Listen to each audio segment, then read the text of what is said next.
नमस्ते प्रणाम। मैं संजू आजमगढ़िया आप लोग के बीच एक लालनवा गीत लेके आई हूँ। अच्छा लगे तो कमेंट में बताइएगा। प्लीज़ मेरे चैनल को सब्सक्राइब और सपोर्ट करिएगा।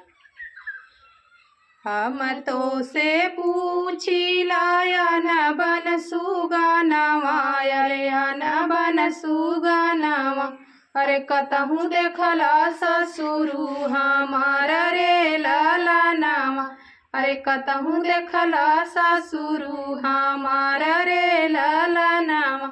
देखनो मैं देखनो वही वृंदावन की गलियाँ, अरे वृंदावन की गलियाँ, अरे चार चार सिपाहियन के साथ रे लालानावा, अरे चार चार सिपाहियन के साथ रे लालानावा। हम तो से पूछी लाया न बन सुगानावा, अरे न बन सुगानावा, अरे कतहूँ देखला भसुरु हमारा रे लालानावा, अरे कतहूँ देखला भसुरु हमारा रे लालानावा।